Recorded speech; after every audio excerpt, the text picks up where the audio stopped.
Did I mention he gets hit in the right forehead, Scott? What? Sorry? Did I mention that he gets hit in the right forehead? Yeah. Scott, do you know how hard it is to get hit in the right forehead going this way from? Oh, that's a little tough. That's what I'm saying, God. You know, even if you've been there, you know, MIT, it doesn't make a dog hurt like that. But if you find bullet shells on the 6th floor, you find them on top of this old kind of jail, and then you find behind the most infamous place in all the we call the grassy wood. So, you find bullets on the 6th floor here. And this gentleman. You find them on top of the old kind of jail. On top and this is this that's building the old here, kind of jail. The taller one. The right one with the scaffold. That's the old kind of jail. What's the smaller one again? Which one? This white one. Oh, that's all. That's county records. All that's connected. Okay. So it was up there that they found a bullet that wasn't entered into the Warren Commission. No, because see, the very next day they go up there. They go up there to check air conditioning. Just so happen those bullet shells up there. Find bullet shells. They match the bullet shells. They're behind the most famous place in all of that we call the grassy what? Okay. Grassy knoll. Yep. See, I know. See, you probably have one of these in Nevada. It's called a hill.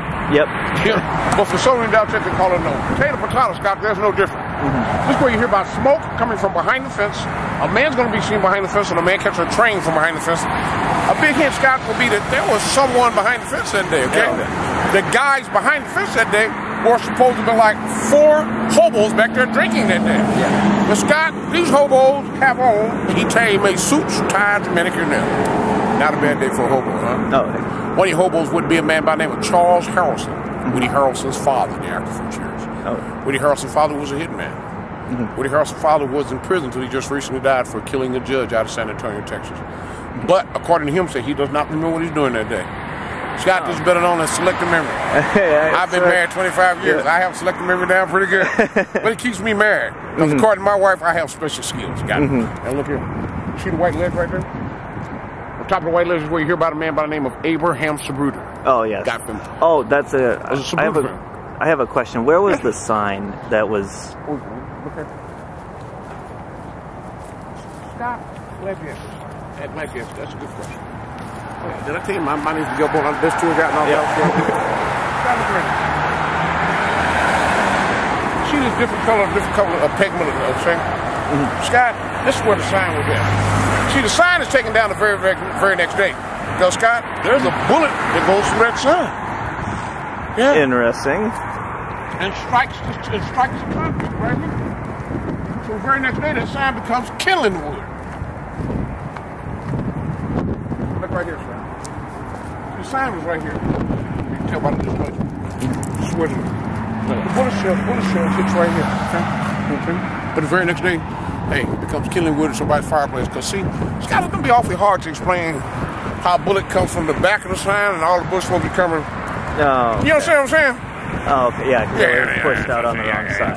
So see, Scott, that's 5. See, that's 5 shots we count. Scott, the 6th shot.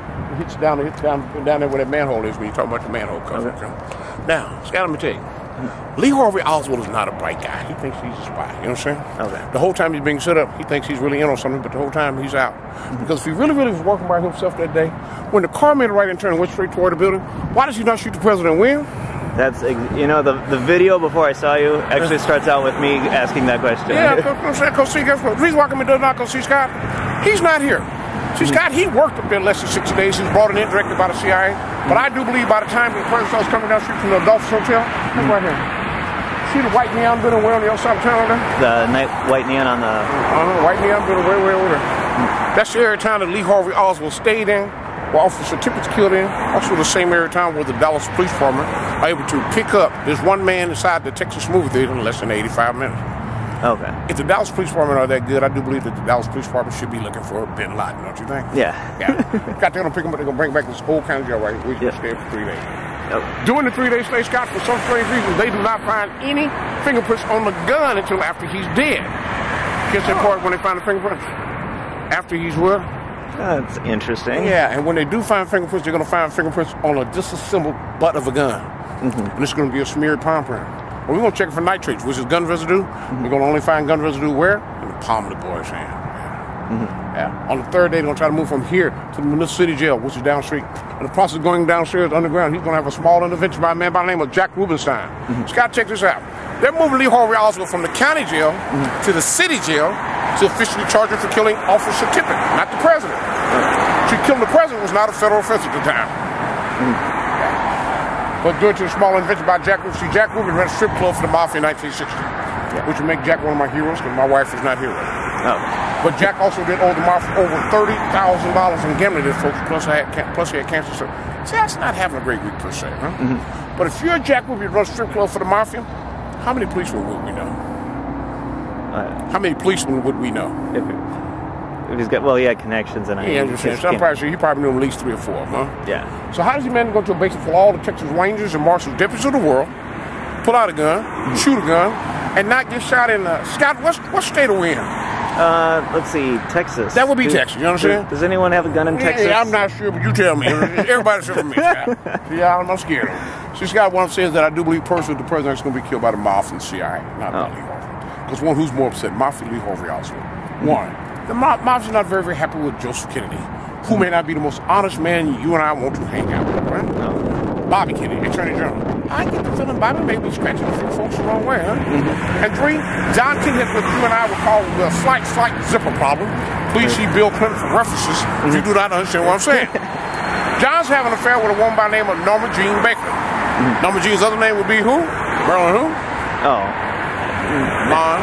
God, I almost said Manson. Monroe. I've been doing this 9 years, Scott. I've had a lot of folks say Manson. I've had guys my age say Manson. I've told the guy kept saying Monroe, he kept saying Manson. I told you just stand right here. Yeah. But Marilyn Monroe. And Marilyn Monroe's also having an affair with a man by the name of Samboa Giancarlo, head mafia man out of Chicago. Not very, very healthy. Scott, the whole 6th Floor Museum is city funded, government funded. They got to tell you what they got to tell you. But the 6th Floor Museum is also sanctioned by a man by the name of LBJ. I want to be president, Awfully Bad Johnson. Come stand here tonight. This is the window. Lee Harvey was Leslie in. So number 1 shot to get you. That's that first shot we talked about. Yeah. It's the fatal shot. Grassy known. Lee Harvey Oswald. This is the movie theater. That movie theater over, you know, I told you where they pick him up. Okay. And for some reason they saw Van Heflin. I don't know. Yeah. This is Lee Harvey Oswald. People will set a couple links over there. And him having a real bad day. Thanks to Jack. Scott, you have an opportunity inevitably, like everybody does when they leave here. Everybody becomes like Columbo. Yeah. So they start checking. You're going to have an opportunity to see this scene right here. Slow it down. Lee Harvey Oswald going to look over at Jack Ruby and say, Jack Ruby, what are you doing? Because see, Lee Harvey Oswald and Jack Ruby know each other. They've been coincidentally introduced by the Campisi family. They've been going to lunch and everything, having lunch at Campisi. Campisi is an Italian restaurant. They sell pizza. They have excellent pizza. Okay. But just like the Sopranos, homeboy does do construction work too, though. Okay, so I'll leave it alone. Y'all bold in customer service starting now. Yes. Best damn tour guide in all Dallas. Thank you very much, sir. Oh, yeah. This is how I support my family. All donations do help me to provide for my family.